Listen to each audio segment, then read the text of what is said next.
నోవాహుతో దేవుడు లోకం మీదకి రాబోయే నాశనం నుంచి తప్పించుకోవడానికి ఒక ఓడని కట్టుకోమని చెప్పారు.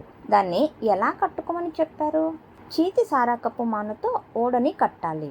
అది ఎంత వెడల్పు ఉండాలి, ఎంత ఎత్తుగా ఉండాలి, దాని అంతస్తులు ఎలా ఉండాలి, దాని గదులు ఎలా ఉండాలి అని నోవాహుతో దేవుడు చెప్పారు. అది ఇలాగే ఉండాలి, ఇలాగే కట్టాలి అని చెప్పి చివరికి దానికి లోపల వెలుపల కీలు పుయ్యాలి అని చెప్పారు. కీలు పుయ్యలేదు అంటే అంత కష్టపడి అంత పెద్ద ఓడని కట్టినప్పటికీ అందులో ఒక చిన్న రంధ్రం ఉన్నా ఏమవుతుంది?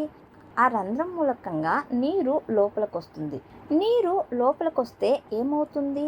ఆ ఓడ అన్నది నీటి మీద తేలదు, అది నీటిలో మునిగిపోతుంది.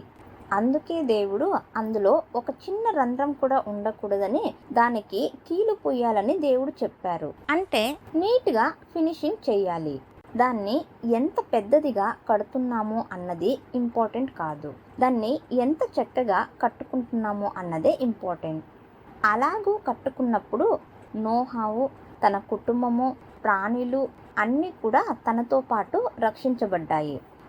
ఆ సమయంలో నోవాహు ఆ ఓడని కట్టుకుంటున్నప్పుడు అందరూ ఆయనని చూసి నవ్వుకున్నారు, హేళన చేశారు. కానీ వారందరూ నాశనమైపోయారు.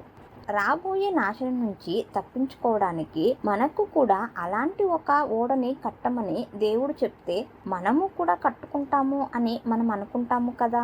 దేవుడు ఇప్పుడు మనకు చెబుతున్నారు, నువ్వు నీ ఓడని కట్టుకో అని. నీ కోసము, నీ కుటుంబ వారి కోసము నువ్వు ఓడని నిర్మించుకో. ఎలా కట్టాలి?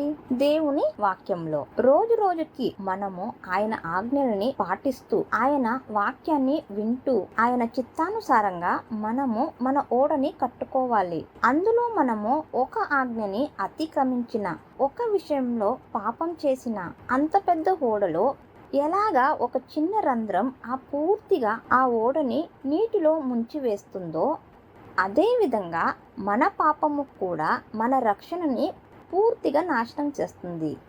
అందుకే మనము ఒక చిన్న రంధ్రం అన్నది కూడా లేకుండా, ఒక పాపం అన్నది కూడా లేకుండా రోజు రోజుకి మనము దేవుని వద్దకి వచ్చి దేవుని వాక్యంలో మనము మన ఓడని కట్టుకోవాలి.